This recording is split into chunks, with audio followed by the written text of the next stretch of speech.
میں قطعاً یہ نہیں کہوں گا جیسے لوگ کہتے ہیں کہ جی وہ را کے ایجنٹ تھے اور اس کے ہاتھوں میں کھیل رہے تھے. میں کسی بھی پاکستانی کو بغیر ثبوت کے اس حق میں نہیں ہوں کہ اسے ملک دشمن قرار دیا جائے, را کا ایجنٹ جو ہے وہ کہا جائے. لیکن عمران خان صاحب کا جو بیانیہ ہے, ان کا جو موقف ہے, اور جو کمپین میجر ریٹائرڈ عادل راجہ یا ان جیسے جو چند دیگر جو یوٹیوبرز ہیں جو باہر سے بیٹھ کے پروگرامز کر رہے ہیں, ان کا جو موقف اور بیانیہ ہے, اس میں بڑی آپ کو مطابقت اور ہم آہنگی جو ہے وہ دکھائی دے گی. اب یہ کہنا جو ہے وہ بڑا مشکل ہے, اور ظاہر ہے جامع تفتیش اور تحقیق کے بعد ہی اس معاملے کا سراغ لگایا جا سکتا ہے کہ آیا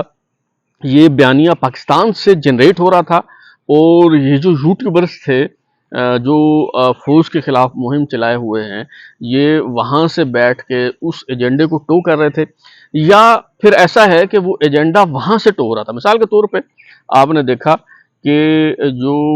آئی ایس آئی میں انٹرنل ونگ کے سربراہ ہیں میجر جنرل فیصل نصیر, انہیں ڈرٹی ہیری کہنا شروع کیا. آپ نے نوٹ کیا ہوگا کہ یہ جو یوٹیوبرز ہیں, یہ جو اوورسیز یوٹیوبر جو باہر بیٹھے ہوئے ہیں, انہوں نے اور عمران خان صاحب اور ان کی ٹیم نے ایک ساتھ یہ کہنا شروع کیا, ڈرٹی ہیری کے نام سے انہیں مخاطب کرنا شروع کیا, یہ کہنا شروع کیا کہ جی اب یہ دھاندلی کریں گے, اب یہ مداخلت کریں گے, اب یہ مجھے قتل کروائیں گے وغیرہ وغیرہ. عمران خان صاحب پہ حملہ ہوا تو براہ راست جو ہے وہ کہا گیا کہ جی ڈرٹی ہیری کا کام ہے. اسی طرح جو آئی ایس آئی پنجاب کے سیکٹر کمانڈر ہیں بریگیڈیئر راشد, ان کے حوالے سے جو ہے وہ مسٹر ایکس کی جو اصطلاح ہے وہ کوائن کی گئی. تو یہ تحقیق طلب بات ہے کہ آیا یہ ساری جو بیانیہ ہے, یہ جو اصطلاحات ہیں جو قائم کی جا رہی تھیں, کیا یہ وہاں سے لندن سے جو ہے یہ بیانیہ متشکل ہو رہا تھا اور پھر پاکستان میں آ رہا تھا, یا پاکستان سے یہ بیانیہ بن کے جو ہے وہ باہر جا رہا تھا؟ بہرحال جو بھی تھا, لیکن واٹس ایپ گروپس کے ذریعے اور سوشل میڈیا کے ذریعے اور یہ جو جدید ٹیکنالوجی کے یہ جو نئے ٹولز ہیں ان کو استعمال کرتے ہوئے, بروکار لاتے ہوئے, تو یہ فوج کے خلاف, ملک کے خلاف جو ہے وہ ایک بڑی زبردست مہم چلائی جا رہی تھی. اور میں نے پہلے بھی آپ کو بتایا ہے کہ تلبیس اطلاعات کی جو مہم ہوتی ہے, یہ جو پروپیگنڈا کمپین ہوتی ہے, اس کا کمال یہ ہوتا ہے کہ ایٹ دا اینڈ آپ پکڑ تو لیتے ہیں, لیکن جتنی دیر میں آپ کو ادراک ہوتا ہے, جتنی دیر میں آپ کو پتہ چلتا ہے کہ سچ کیا ہے, اتنی دیر میں جھوٹ جو ہے وہ پوری دنیا کا چکر لگا کے جو ہے وہ آ چکا ہوتا ہے, اور جو مقاصد ہیں وہ پورے ہو چکے ہوتے ہیں. تو اب میجر ریٹائرڈ عادل راجہ جو ہیں وہ جو بڑا لیڈنگ رول اس میں پلے کر رہے تھے. حالات یہ ہیں کہ برطانوی حکام سے مسلسل جو ہے وہ رابطے میں تھے پاکستانی حکام, اور بڑے عرصے سے جو ہے اس حوالے سے بات ہو رہی تھی کہ آپ کی سرزمین پہ بیٹھا ہوا ایک شخص جو ہے وہ ہماری قومی سلامتی کے لیے خطرہ بن رہا ہے, ہمیں دھمکیاں دے رہا ہے, مسلسل جو ہے وہ ڈس انفارمیشن جو ہے وہ پھیلا رہا ہے, تو آپ اس کے خلاف کارروائی کریں. اور اس حوالے سے آئی ایس آئی پنجاب کے جو سیکٹر کمانڈر ہیں بریگیڈیئر راشد نصیر, انہوں نے سو بھی کیا میجر ریٹائرڈ عادل راجہ کو, برطانیہ میں جا کے ان کے خلاف حد تک عزت کا کیس بھی کیا. لیکن یہ جو کیس ہوتے ہیں یہ ظاہر ہے بڑا طویل عرصہ جو ہے یہ کیس چلتے ہیں, کارروائی جو ہے وہ بڑی لمبی ہوتی ہے. اس کے مقابلے میں جو کرمنل کیس ہوتے ہیں, جو فوجداری مقدمات ہوتے ہیں, وہ بڑی تیزی سے جو ہے وہ آگے بڑھتے ہیں. تو اب فوجداری مقدمے کے تحت ہی جو ہے برطانوی حکام نے, برطانوی پولیس نے جو ہے میجر ریٹائرڈ عادل راجہ کو گرفتار کیا. اس کا ایک فوری طور پہ یہ اثر تو ڈیفینیٹلی ہوگا